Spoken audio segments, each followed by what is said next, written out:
नौकरी नौकरी नौकरी, यह शब्द तो बेहद आसान है, लेकिन नौकरी का मिल पाना बेहद मुश्किल। इन दिनों उत्तर प्रदेश समेत कई राज्यों में एलटी टीचरों की भर्ती निकली हुई है, नोटिफिकेशन जारी हुए हैं, अभ्यर्थी तैयारी में जुट गए हैं। लेकिन राजस्थान में क्या हो रहा है? क्या राजस्थान में सरकारी नौकरी पाने का कोई मौका है? क्या वहां कोई वैकेंसी निकली है? रोजगार समाचार राजस्थान के युवाओं के लिए क्या खुशखबरी लेकर आए हैं? आइए मिलकर जानते हैं। तो कुछ घंटों पहले जब मेरी नजर राजस्थान लोक सेवा आयोग की वेबसाइट पर पड़ी तो मैंने देखा कि वहां 5 विभागों में 12,121 पदों पर वैकेंसी निकली हुई है। राजस्थान कर्मचारी चयन बोर्ड की खबर पड़ी, उसके बाद मैंने वहां देखा कि वहां भी 2150 पदों पर वैकेंसी आई है। लेकिन यह वैकेंसी किन किन पदों के लिए है, किन किन विभागों में है, कुल मिलाकर राजस्थान में कितनी वैकेंसी है, ये मैं आपको बताऊंगा। तो सबसे पहले बता दूं कि 16,434 पदों पर टोटल अभी राजस्थान वैकेंसी है। इसके लिए अब आवेदन कैसे करना है, यानी आवेदन की तारीख क्या होगी, कैसे आवेदन करेंगे, पूरा प्रोसेस मैं आपको बताऊंगा। और आपको बताऊंगा कि आवेदन की प्रक्रिया क्या होगी, उम्र का क्या स्टेटस होगा, सैलरी कितनी मिलेगी, एजुकेशन क्वालिफिकेशन क्या होगा, पूरी जानकारी इस वीडियो में आगे आपको मिलने वाली है। तो सबसे पहले अभिवादन स्वीकार कीजिए। मेरा नाम है नरेश कोश्यारी और आप जॉब और एजुकेशन से जुड़ा हुआ इंडिया.com का खास शो नौकरी देख रहे हैं। तो राजस्थान के युवाओं के लिए सरकारी नौकरी पाने का एक बड़ा मौका है। राजस्थान में कुल 16,434 पदों पर भर्ती निकली हुई है। राजस्थान लोक सेवा आयोग RPSC की ओर से 5 विभागों में 12,121 पदों पर वैकेंसी निकाली है। जिन विभागों में वैकेंसी निकली है, यानी जिन विभागों में नौकरी निकली है आपके लिए, वो कौन कौन से विभाग हैं, ये आप डिटेल में जान लीजिए। तो राजस्थान में कृषि विभाग में सहायक कृषि अधिकारी के 281 पद निकले हुए हैं, इसके लिए आप अप्लाई कर सकते हैं।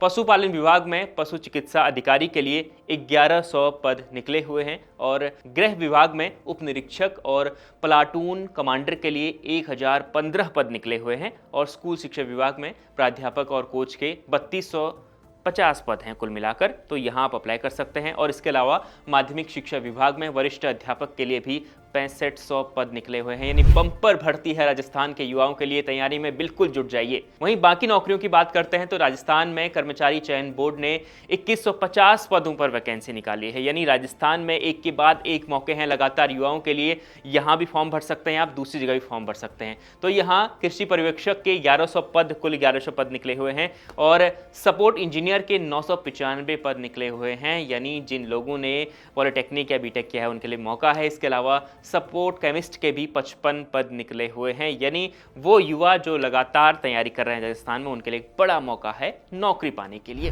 अब RPSC यानी राजस्थान लोक सेवा आयोग की नौकरियों के लिए कैसे आवेदन करना है, कब से आवेदन प्रक्रिया शुरू होगी, तारीखें क्या होगी, यानी वो महत्वपूर्ण तारीख कौन सी होगी जब से आवेदन प्रक्रिया शुरू होगी और कब आखिरी तारीख होगी, ये जान लीजिए। तो सहायक कृषि अभियंता के लिए 28 जुलाई से आवेदन प्रक्रिया शुरू होगी, 26 अगस्त को आखिरी तारीख है। डिटेल में आप जानेंगे, अभी बताएंगे हम आपको। और इसके अलावा पशु चिकित्सा अधिकारी के लिए 5 अगस्त से फॉर्म भरे जाएंगे, 3 सितंबर को आखिरी तारीख है, ये डेट आप नोट कर लीजिए। उप निरीक्षक प्लाटून कमांडर के लिए 10 अगस्त से शुरू होगा और 8 सितंबर को आखिरी तारीख है।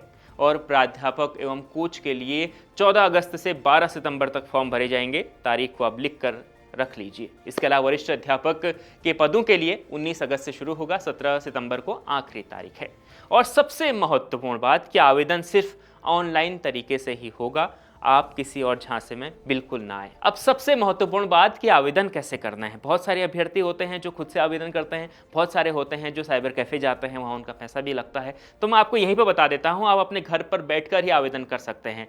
तो अभ्यर्थियों को आयोग की वेबसाइट जो है उस वेबसाइट पर जाना होगा। वेबसाइट के लिंक में जो है डिस्क्रिप्शन में दे रहा हूँ, स्क्रीन पर वेबसाइट की आपको नजर आ रही है। इस वेबसाइट को खोलिए और इस पर क्लिक कीजिए।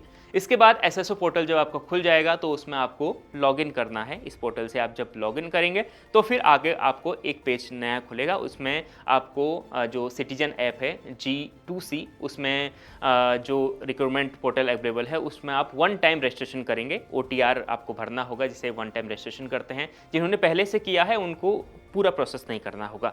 और पहली बार OTR भरने वाले अभ्यर्थियों को अपना नाम, पता, जन्म तिथि, बहुत सारी जो उसमें डिटेल्स हैं वो सारी डिटेल्स आपको भरनी होगी, वेरिफिकेशन करना होगा। आपको वोटर ID उसमें डालनी होगी, अगर आप वोटर ID नहीं है तो ड्राइविंग लाइसेंस डाल सकते हैं। और आपको ID प्रूफ, आपको डिटेल में आपको जो डॉक्यूमेंट्स हैं वो सारे उस पर अपलोड करने होंगे। यानी एक सारी प्रक्रिया लंबी प्रक्रिया है, एक बार कर लीजिए। इसके अलावा आपको उसके बाद सिटीजन ऐप में उपलब्ध रिक्रूटमेंट का आप वहाँ पर चयन करेंगे OTR नंबर के आधार पर। उसके बाद आप ऑनलाइन आवेदन कर सकते हैं। एक के बाद एक जब OTR आप भरेंगे तो आपको एक के बाद एक चीज़ मांगेगी, आप भरते जाइए और उसके बाद आखिरी में फीस आप सबमिट करेंगे उसमें। अब एजुकेशन क्वालिफिकेशन की बात करते हैं तो सबसे पहले पशु चिकित्सा अधिकारी की बात करते हैं तो इस पद के लिए बैचलर डिग्री होनी चाहिए वेटनरी साइंस में, यानी पशु चिकित्सा विज्ञान में आपको BSc होना चाहिए। वेटनरी से BSc होना बहुत ज़रूरी है, या पशुपालन में बैचलर की डिग्री आपके पास होनी चाहिए। राजस्थान कल्चर और हिंदी में स्क्रिप्ट लिखना या हिंदी लिखनी आपको आनी चाहिए। देवनागरी का आपको देवनागरी लिपि का आपको ज्ञान होना चाहिए, उसमें आपको देवनागरी हिंदी आनी चाहिए। तो जो लोग फॉर्म भरेंगे उन्हें राजस्थान पशु चिकित्सा परिषद जयपुर से अस्थायी या स्थायी जो पंजीकरण है उसकी अंतिम तिथि कब तक है, वो सारी डिटेल, उन्होंने कब पंजीकरण किया, आखिरी डेट कब है, पूरी डिटेल इसमें भरनी होगी। इसके अलावा अभ्यर्थी को जो इंटर्नशिप और लिखित परीक्षा का जो प्रमाण पत्र है वो अनिवार्य तरीके से वहाँ पर पहली बात तो पूरा होना चाहिए, इंटर्नशिप पूरी होनी चाहिए, और आपको जो आपका जो सर्टिफिकेट है वो आपको वहाँ पर देना होगा। और जो अभ्यर्थी, ये भी सबसे महत्वपूर्ण है कि वेटनरी साइंस के जो BSc कर रहे हैं और अंतिम वर्ष की परीक्षा दे चुके हैं या फिर अंतिम वर्ष की परीक्षा देने वाले हैं, वो लोग भी अप्लाई कर सकते हैं, लेकिन उसके लिए कुछ टर्म्स एंड कंडीशंस हैं, वो मैं आपको डिटेल में आगे दूसरे वीडियो में बताऊंगा। तो बाकी जो पद है उसके लिए भी डिटेल में आपको मैं पूरी जानकारी बताऊंगा एक दूसरे वीडियो के लिए आपको बताऊंगा, क्योंकि पद बहुत सारे हैं, एक ही वीडियो में तमाम चीज़ें बताना थोड़ा सा मुश्किल ज़रूर है। और आयोग ने क्या है कि वेबसाइट पर सारी इन्फॉर्मेशन अभी साझा नहीं की है, एक बार सारी इन्फॉर्मेशन आ जाएगी तो एक और वीडियो हम जल्द ही आपके सामने लेकर आएंगे। हालांकि कल ही वो वीडियो आपके पास आएगा, डिटेल में वो सब कुछ हम आपको बताएंगे कि आपको कौन कौन से पदों पर कैसे फॉर्म भरना है, आपको उम्र का क्या स्टेटस होगा, आपको क्वालिफिकेशन क्या होगी, डिटेल में होगी। पशु चिकित्सा जो वेटनरी की जो पोस्ट आई हैं, यानी पशु विभाग में जो पोस्ट आई हैं राजस्थान में, उसके लिए मैंने आपको डिटेल में बता दिया है। बाकी पोस्टों के लिए भी जल्द मैं आपके सामने वीडियो लेकर आऊँगा। तो लगातार इसी तरह नौकरी को देखते रहिए। अगर वीडियो अच्छा लगा हो तो शेयर ज़रूर करें। आपको यह जानकारी आपके लिए कितने काम आ रही है वो भी ज़रूर लिखें कमेंट बॉक्स में, और India.com को ज़रूर फॉलो करें। बहुत बहुत शुक्रिया।